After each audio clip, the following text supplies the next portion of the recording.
So, a reminder that this is a sequence or a series of YouTubes. I would strongly encourage you to follow the sequence because that's been very deliberate. So, we are on our second YouTube. And what I want to do to start us on the second one is to give you some definitions. The first one of which is power. Now, I spent a long time defining the word power, and what I came up with is power means able to be. So it's about being and not about doing. It's also to be able, and we're going to talk more about our latent abilities. There's a lot of stuff out in the world now on our latent abilities, and actually it's quite exciting. For example, Greg Braden talks about our ability as humans to self-regulate and to do things like boost our immune system in the moment. And he talks about other powers like reversing aging. So I know that may sound impossible right now, but just remain open. And the last description of the word power is possibilities. So something to think about, which I call a foundational understanding for this work, is all things are possible all the time. We have many, many self-imposed limitations. The second term I want to define is the term meta process, which we're going to get into next. Meta means beyond. It is the process that guides all of this work.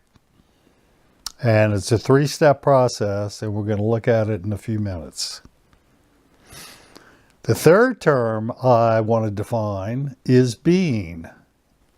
In contrast to ego, which I defined as the false conditioned self, being is the essential or the true self. Now, that true self is buried under lots of social conditioning, or the false self.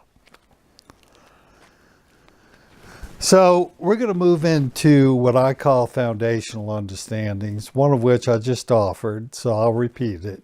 All things are possible all the time. So we're going to do a little thought experiment right now. I want you to imagine yourself getting into a time machine and going back to the year, we'll say 1870. When you get back to that year, you're going to have a conversation with a friend. And that conversation is going to be about what you know about our world today. So I want you to talk to this friend and describe things like computers. Or describe, we have telescopes in space that are looking at galaxies. Which, by the way, Hubble looked into, quote, a dark area of space over a period of, I think, about 7 days. And what it saw, the images it returned to us on the planet Earth, were thousands of galaxies.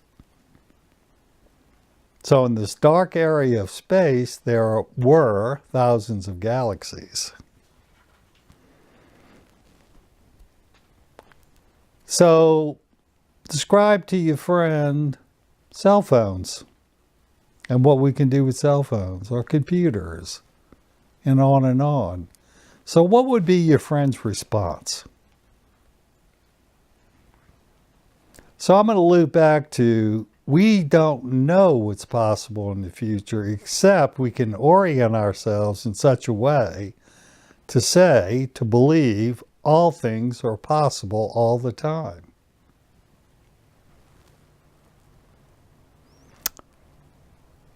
Another foundational understanding is real important, and this is about perception.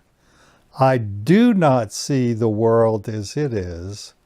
I see the world as I perceive it to be.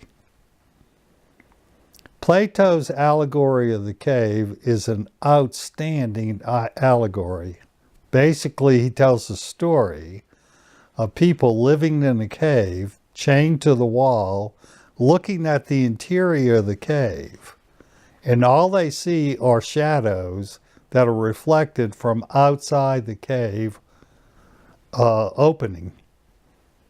So these people came to believe that the shadows were reality until one day, one of the occupants of the cave breaks free from the chains and walks outside into the light and sees reality. And of course, when the prisoner returns and tells all the other prisoners that are caught in their perceptual world that this is not real, he was ultimately killed. So the reference there is to Socrates, which is exactly what happened to Socrates.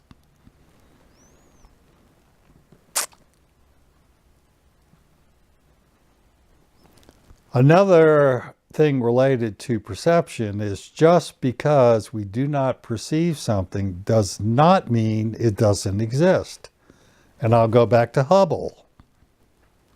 So Hubble is showing us thousands of galaxies in this dark area of space.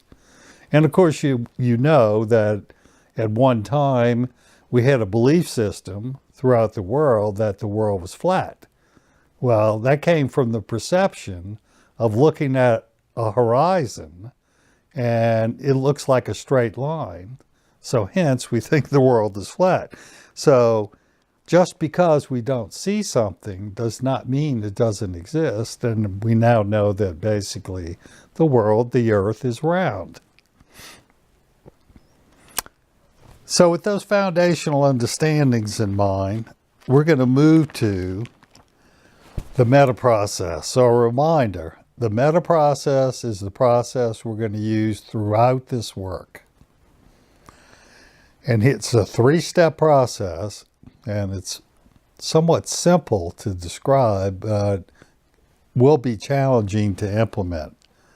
The first step is simply notice.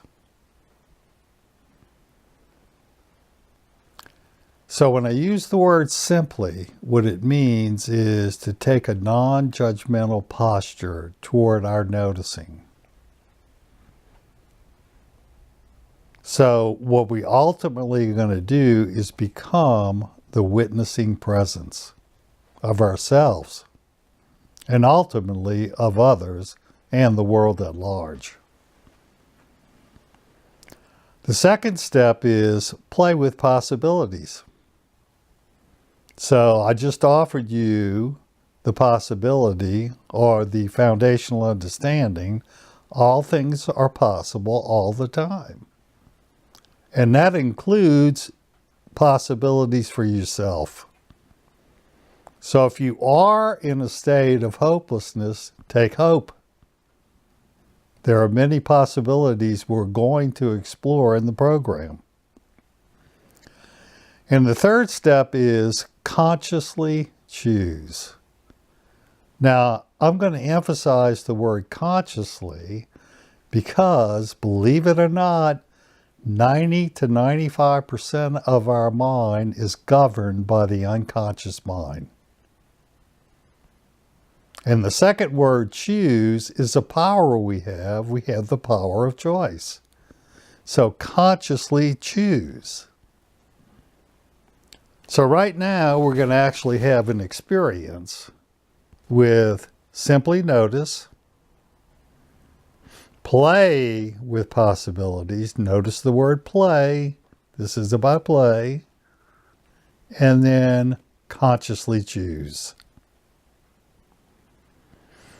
So here's what we're going to do. I'm going to ask you to take about 5 deep breaths and relax as well as you can. So do that right now. And I would suggest you breathe into your belly. And as you exhale, relax. So 5 deep breaths in relaxation, and let all stress or tension go as you exhale. So now what I want you to do is simply notice what you're thinking.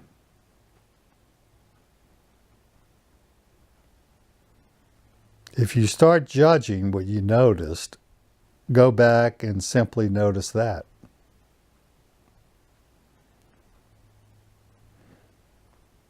And by the way, for right now in this work, don't judge anything you're thinking as good or bad, positive, negative, right or wrong. Just notice.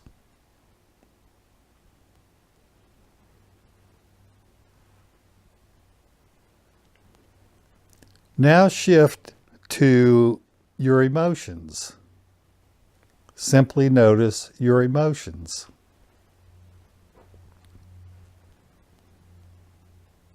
I like to work with 5 words when it comes to emotions: mad, glad, scared, hurt, sad.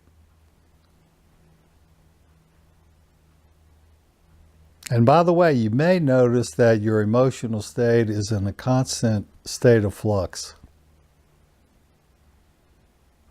You could be experiencing multiple emotions simultaneously. And again, don't judge what you notice, just notice.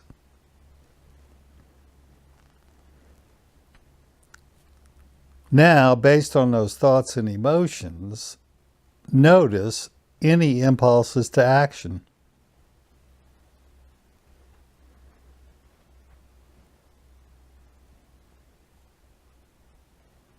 So often with anger, there is an impulse to attack the other.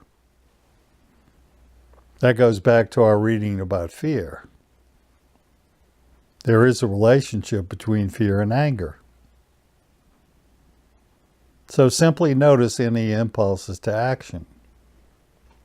This is especially true when we're being attacked by others, criticized by others.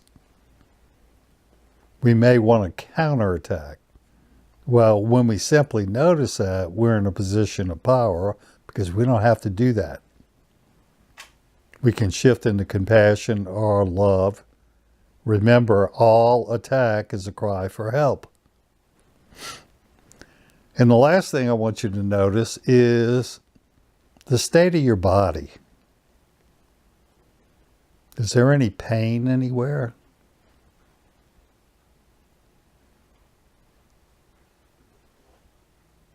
And one thing I'll say about that is if you're experiencing pain, you might want to shift your attention. I've worked with numbers of people and done things like progressive relaxation, and their pain is reduced.